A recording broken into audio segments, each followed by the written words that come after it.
Hello everyone. आज हम लोग सेवन चैप्टर स्टार्ट करेंगे। Seven chapter that is AC alternating current. इसके पहले वाले चैप्टर में हम लोग ने पढ़ा था एसी जनरेटर। एसी जनरेटर देखा था। एसी जनरेटर का आउटपुट देखा था। तो आउटपुट उसमें पोटेंशियल इंड्यूस हो रहा था that works on the electromagnetic induction. Electropotential या ईएमएफ जो इंड्यूस हो रहा था V equal to V naught sine omega T. ये पोटेंशियल या ईएमएफ इंड्यूस हो रहा था जब भी कोई एसी जनरेटर हम यूज करते हैं। तो एसी जनरेटर का ये आउटपुट हम लोग ने ये इक्वेशन डेराइव किया था इसके पहले। उसी के आगे हम लोग ऑल्टरनेटिंग करंट मीन्स जो हमें AC generator means alternating current generator से जो मिला आउटपुट मिला वो पोटेंशियल इतना मिला। उसी के आगे हम लोग स्टडी करेंगे ऑल्टरनेटिंग करंट। ये से करंट हम लोग एसी करंट को एप्लीकेशन देखेंगे इस चैप्टर में किस तरह के सर्किट होती हैं एसी करंट में या अल्टरनेटिव करंट में कहाँ कहाँ पे यूज करते हैं। उसके आगे हम लोग इसको स्टडी करेंगे, राइट। तो ये अल्टरनेटिंग करंट क्या होती है पहले उसको देख लेते हैं। यहाँ पे the magnitude of the alternating current changes continuously with the time and its direction is reversed periodically। Means alternating current जैसे साइन कर्व आपने पढ़ा है। साइन कर्व कैसे होता है, इस तरह से पॉजिटिव होता है फिर निगेटिव। मीन्स इधर पॉजिटिव रहा इधर निगेटिव रहा है। यहाँ पे एक वन साइकिल कंप्लीट किया, ये वन साइकिल कंप्लीट किया। इट मीन्स यहाँ से यहाँ तक टाइम को 1t बोलेंगे टाइम पीरियड। यहाँ से यहाँ तक वन साइकिल बोलेंगे। मीन्स हाफ साइकिल के लिए इसकी वैल्यू क्या रही, जीरो से पॉजिटिव रही फिर निगेटिव गई जीरो से फिर जीरो हो गई, ठीक है। मीन्स ये इस तरह से इसका मैग्नीट्यूड जो भी अल्टरनेटिंग करंट या पोटेंशियल मिला हमें उसका मैग्नीट्यूड क्या है, पहले मिला पॉजिटिव फिर मिला हमें निगेटिव। ये कंटिन्यूसली हमें मिलता है या पीरियोडिकली ये चेंज होता रहता है, राइट। तो यहाँ पे अब जो एसी सर्किट्स में जो हम सिंबल यूज़ करेंगे, कहीं पे एसी सर्किट इस तरह सर्कल बनाइए उसमें इस तरह का सिंबल यूज़ कर लिए, इसका मतलब ये एसी करंट यहाँ से इनपुट हो रही है, एसी करंट यहाँ से मिल रही है हमें, ठीक है, राइट।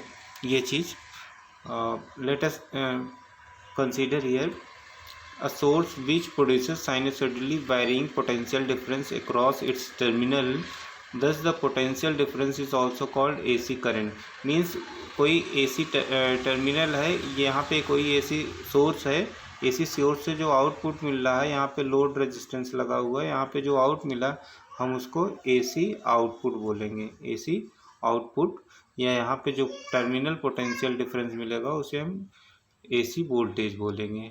एंड एसी वोल्टेज जैसा कि हम लोग ने जनरेटर वाले चैप्टर में देखा था पिछले चैप्टर में, एसी जनरेटर का voltage V not sine omega T, ये दिस वन ये आता है, ठीक है। वेयर वी नॉट क्या होता है, V naught is the amplitude of the oscillating potential difference and omega is angular frequency. V naught is the maximum या एम्पलीट्यूड बोल सकते हैं। जैसे ये पोटेंशियल डिफरेंस इस तरह से हो रहा है, ये वैल्यू वी नॉट होगी जो कि मैक्सिमम होगी। The in whole cycle it is a maximum, right.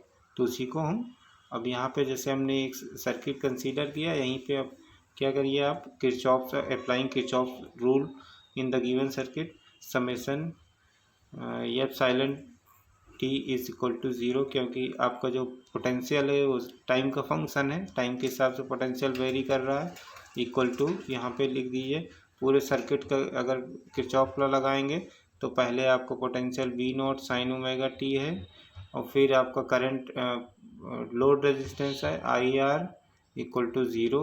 Summation का मतलब ये हुआ, it means V naught sine omega T equal to हो जाएगा आई आर, और या आई इक्वल टू हम लिखना चाहे V naught upon capital R into sine omega T, and V naught upon capital R ये क्या हो जाएगी, आई नॉट हो जाएगी, क्योंकि मैक्सिमम वोल्टेज अपॉन रेजिस्टेंस क्या देगा, मैक्सिमम करंट या एम्पलीट्यूड, करंट एम्पलीट्यूड।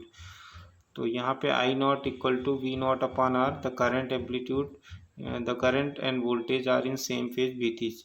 अब से यहाँ फेज से मतलब क्या है वो चीज़ हमें समझना है। इसके पहले देखा था V equal to V naught sine omega T, अब यहाँ से फेज का मतलब है दोनों साइन का फंक्शन है, साइन ओमेगा टी यहाँ दोनों में है, कॉमन है। इट मीन दोनों एक ही पॉइंट से स्टार्ट हो रहे हैं, कोई आगे पीछे नहीं चल रहा, दोनों एक साथ चल रहे हैं।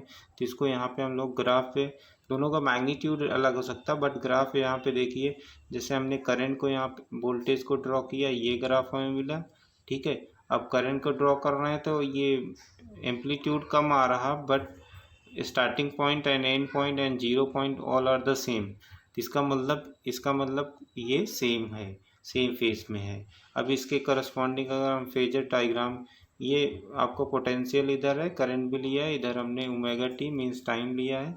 अब इसी को अगर हम फेजर डायग्राम पे ड्रॉ करें, ये आपका टाइम है, ये आपका इधर वोल्टेज एंड करंट है, ठीक है। अब इसको दोनों इनिशियली क्या है, ओमेगा टी है, दोनों की वैल्यू क्या है, दोनों को ड्रॉ करेंगे, v इक्वल टू ड्रॉ करें, फिर i equal to I sine omega T पे ड्रॉ करेंगे।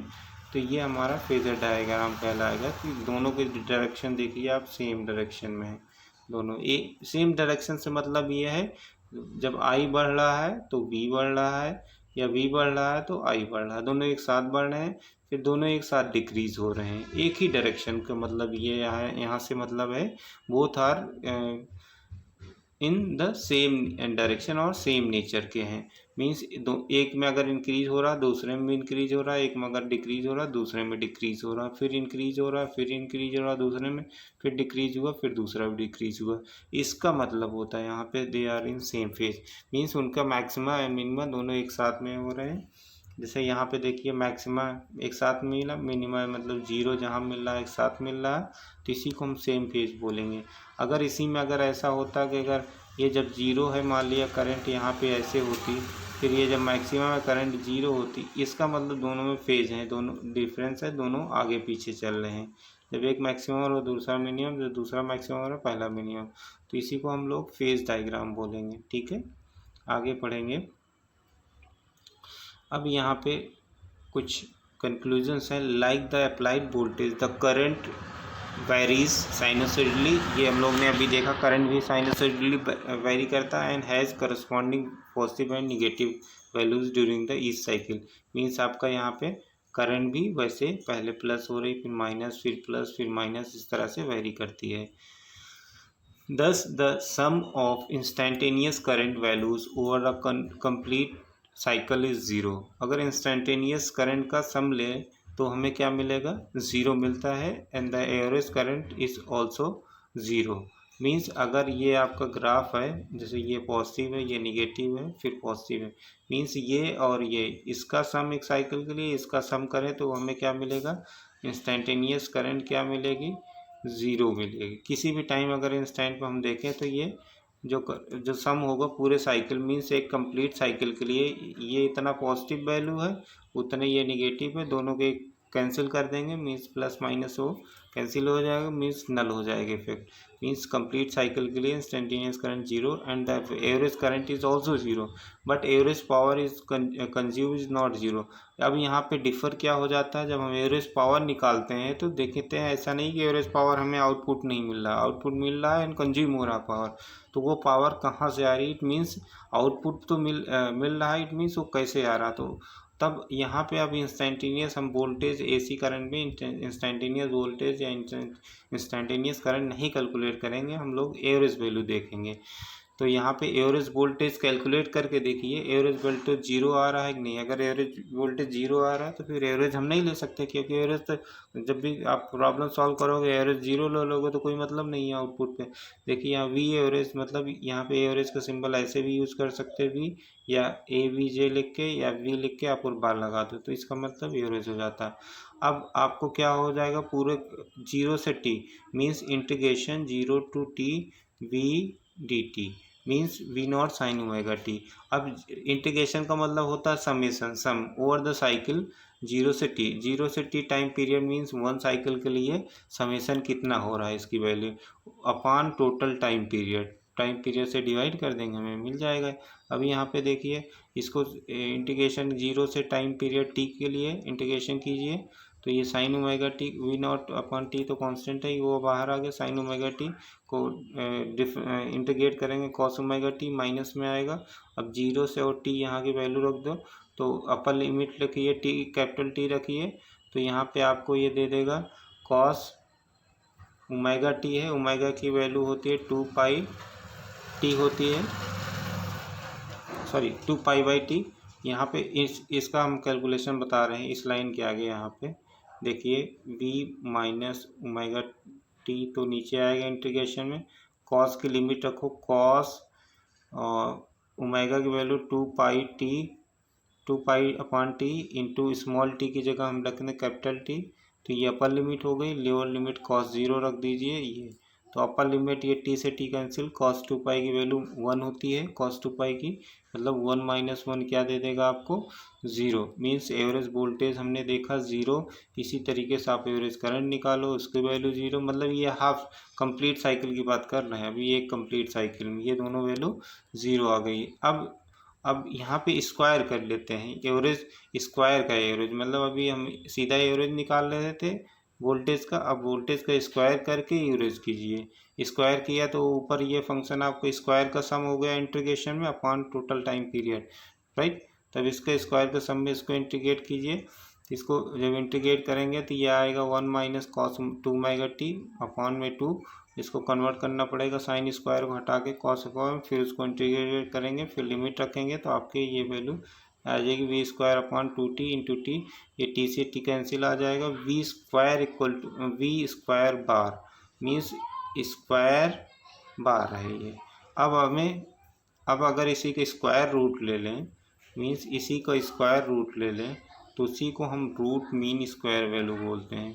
Root mean square value, root mean square means square का रूट, मीन का स्क्वायर देन आफ्टर उसका रूट, स्क्वायर रूट की बात हो रही है। Square root mean square voltage या value, root mean square, mean square का मीन देन आफ्टर रूट, तो उसी वैल्यू को हम शॉर्ट में लिखेंगे VRMS, रूट मीन स्क्वायर। तो यहाँ पे रूट मीन स्क्वायर वोल्टेज की वैल्यू, तो इसका हम जो भी आया यहाँ पे उसका हम क्या करेंगे, स्क्वायर का सम लेंगे, तो ये V square by V naught square by 2 आया, तो उसको करेंगे तो V naught by root under root T आ जाएगा, ये VRMS की वैल्यू हो गई। सिमिलरली इसी तरीके से RMS निकालेंगे, रूट मीन स्क्वायर करंट निकालेंगे IRMS, तो ये I नॉट बाई रूट 2। ये दोनों एक्सप्रेशन बहुत ही इंपॉर्टेंट है, जिसमें न्यूमेरिकल वैल्यू या जब भी हम अल्टरनेटिंग सर्किट पे करंट कंसीडर करना है, वोल्टेज कंसीडर करना, हमेशा हमें क्या कंसीडर करना है, root mean square value. I equal to जो भी मैक्सिमम करंट दी होगी उसका बाई रूट कर लो तो आपको IRMS वैल्यू मिल जाएगी, या maximum voltage V not given है उसको बाई रूट 2 कर लो तो आपको VRMS की वैल्यू नोन हो जाएगी। तो इस तरह से हम अपनी जब भी कैलकुलेशन करेंगे इसी पे बेस्ड हम लोग इसको चेंज करेंगे, राइट। तो ये रहा आपका introductory part of the alternating current. इसके बाद हम लोग पढ़ेंगे power dissipation, then types of electric alternating current में कौन कौन से सर्किट यूज़ करेंगे उसको हम लोग